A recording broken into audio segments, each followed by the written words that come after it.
नमस्कार, नेशन 24 में आपका स्वागत है। मैं नीरज।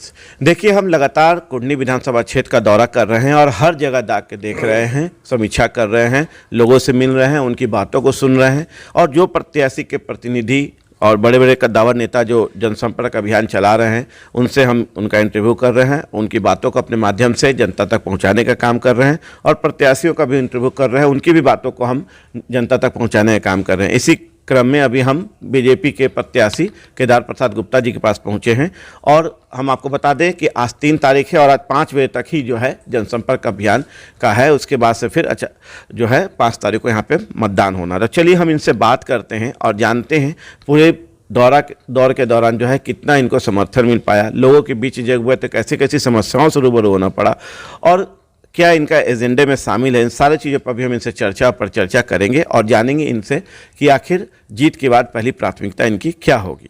नेशन 24 में आने के लिए आपका सर बहुत बहुत चलिए, आपको भी बहुत बहुत बधाई, स्वागत।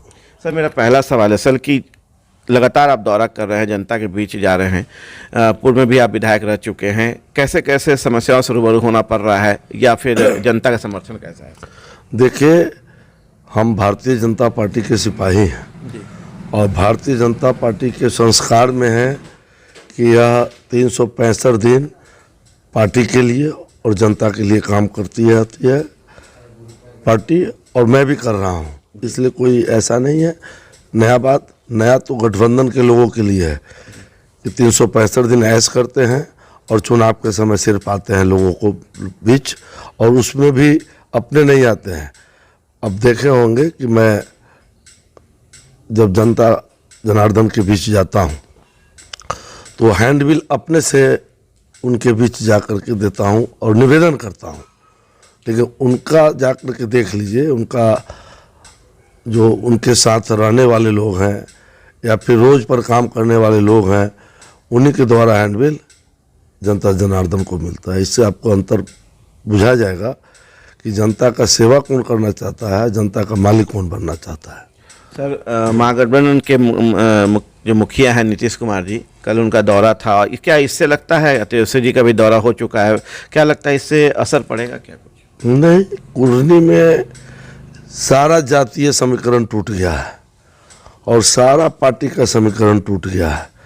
कुढ़नी की जनता एक ही मांग करती है, जो हमारे दुख दर्द में रात दिन रहेगा, कुढ़नी का विकास करेगा, मैं उसी के साथ रहूँगा। जब हमने मनोज कुशवाहा जी से बात किए थे तो उनका कहना है कि बीजेपी की लड़ाई जो है 2 और 3 नंबर के लिए है, 1 नंबर की तो सवाल ही पैदा नहीं होता है। इस पे क्या कहेंगे सर?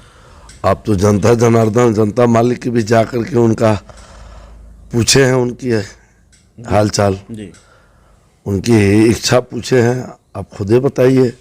उनको कहीं टपने नहीं दे रहा है जनता। जिस तरह का पाप उन्होंने किया है, ब्लॉक पर जिस तरह का दलाली, थाना पर जिस तरह की धांधली, सिंडिकेट चला करके, जितने सिंडिकेट के मेंबर हैं सिर्फ वही उनके साथ घूम रहे हैं। जनता उनके पास है कहाँ? सर, क्या लगता है सर कि एक वीआईपी पार्टी है, मुकेश सहनी जी हैं, वो भी लगातार दौरा कर रहे हैं, बड़े बड़े रोड शो कर रहे हैं, उनका दावा है कि उनसे बड़ा रोड शो कुढ़नी विधानसभा क्षेत्र में कोई नहीं कर सकेगा। देखिए, रोड शो करने से वोट नहीं होता है। रोड शो में तो कहीं से आदमी आप ले आइए, रोड शो कर लीजिए। वोट होता है जनता के बीच रहने से, जनता के बीच काम करने से, और केदार गुप्ता जनता के बीच रहा है, जनता का काम किया है, इसलिए जनता मालिक का आशीर्वाद मुझे प्राप्त है। तो ब्राह्मी समाज उनको समर्थन देने की बात मुकेश सहनी ने प्रेस संवाददाता सम्मेलन में भी कहे थे कि उनको पूरा समर्थन मिल चुका है, अब उन्हें जीत से कोई नहीं रोक सकता। क्या लगता है सच में ब्राह्मी समाज जो ब्राह्मण और भूमियार का जो समाज है, उनको वोट करेगा? देखिए, सवर्ण समाज वह दिशा तय करते हैं जी, और उनको मालूम है, सवर्ण समाज जान गए हैं कि सिंडिकेट द्वारा उनको खड़ा किया गया, इसलिए उनके द्वारा एक भी उनका वोट इधर उधर नहीं होगा, सब भारतीय जनता पार्टी को जाएगा। चलिए सर, ये नीलाभ को लेके क्या कहेंगे सर? युवा हैं, लगातार दौरा कर रहे हैं, लोगों के बीच जा रहे हैं, जनसंपर्क में शामिल हो रहे हैं, उनका भी यही वादा है कि इस बार सारे भूमियार जो है उनको वोट करेंगे। सर, उस पर कुछ प्रकाश डालेंगे क्या? देखिए, नीलाभ जी नौजवान हैं, उनको काम करना चाहिए। सिंडिकेट के फेरा में नहीं पड़ना चाहिए। इस बार उस सिंडिकेट के फेरा में पड़ गए हैं, इसलिए इसके अलावा मुझे कुछ नहीं करना है उनको। चलिए, इस बार सिंडिकेट के फेरा में पड़ गए हैं और यदि वो खुद से होते, इससे दूर हट के काम करते तो शायद लोगों के बीच पसंद भी बनते। सर, मेरा अगला सवाल है सर कि जीत के बाद आपकी पहली प्राथमिकता क्या होगी? देखिए, 2015 में जब कुर्नी की महान जनता मुझे विधायक बनाने का काम किए थे, उसके बाद आप जा कर के देख लिए, पूरे कुर्नी का भ्रमण कीजिए, कोई ऐसा चौक नहीं मिलेगा जहाँ केदार गुप्ता का शिलान्यास किया हुआ आपको पत्थर नहीं मिलेगा, शिलापट नहीं मिलेगा। इससे आपको लगता होगा कि जब कुर्नी की जनता मुझे ताकत दिया तो मैंने काफ़ी काम किया, और जो काम बच गए हैं उसको मैं करूँगा।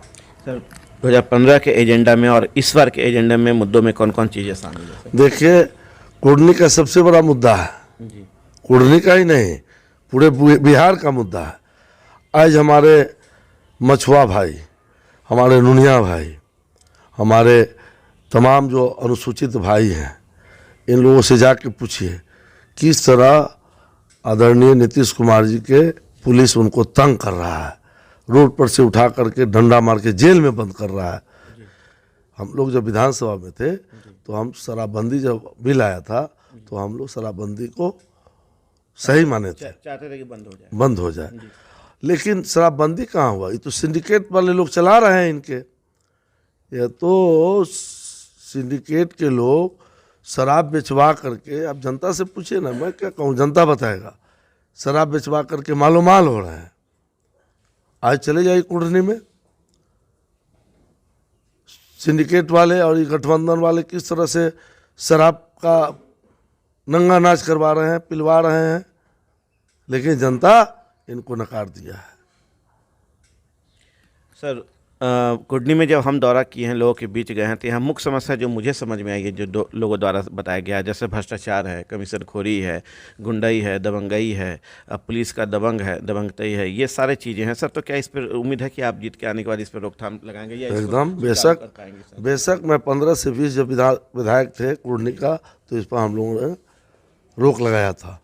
हमारे विधायक बनने से पहले आप जा कर के वहाँ पूछिए तमाम हमारे जनता मालिक से, 6 महीना से ज़्यादा साल में अनाज नहीं बढ़ता था, मैंने 12 महीना बंटवाना शुरू किया। ये करवाते थे, जनता से जाके पूछिए। जब मैं 2 साल से नहीं हूँ तो फिर वह शुरू हो गया है, वहाँ भ्रष्टाचार का गंगोत्री बह रही है।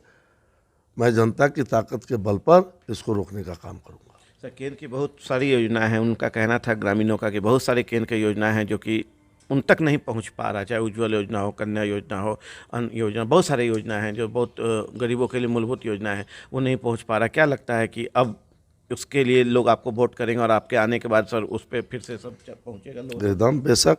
एक तो आपको बता दूं, कुर्नी बिहार के सबसे बड़ा प्रखंड है जी। 39 पंचायत का यह बड़ा प्रखंड है। सरकार की जन कल्याणकारी योजना जन जन तक नहीं पहुंचती है, बड़ा प्रखंड होने की वजह से। इसलिए मैंने 15 से 20 तक लगातार मनियारी को प्रखंड बनाने का मांग करते रहे। और जहाँ तक केंद्र की योजना की बात है तो संवैधानिक व्यवस्था है, केंद्र जो भी योजना भेजती है मैक्सिमम योजना को राज्य सरकार क्रियान्वित कराती है, और उसमें राज्य सरकार के द्वारा आनाकानी किया जाता है। हम उसमें जनता के बल पर आंदोलन करेंगे और केंद्र की योजना को जन जन तक पहुँचाने का काम करेंगे। तो अभी आप सुन रहे थे, हमारे साथ है केदार प्रसाद गुप्ता जी, जो यहाँ के कुर्नी विधानसभा क्षेत्र के प्रत्याशी हैं और लगातार दौरा कर रहे हैं और लोगों के बीच जा रहे हैं, उनकी बातों को सुन रहे हैं। ये सारी चीज़ें जो अभी हम आपको सुना रहे थे, इन सारी समस्याओं को ये सुन रहे हैं, समझ रहे हैं। इनका कहना है कि जीत के आने के बाद इन सारी चीज़ों को, जो भी समस्या है, जो 2015 से 20 तक इन्होंने यहाँ पर बेहतर कुर्नी बनाने का जो कोशिश किया है, उसे आगे बढ़ाने का काम करेंगे और एक बेहतर स्मार्ट कुर्नी बनाने का काम करेंगे। आप देख रहे हैं नेशन 24 न्यूज़। नमस्कार।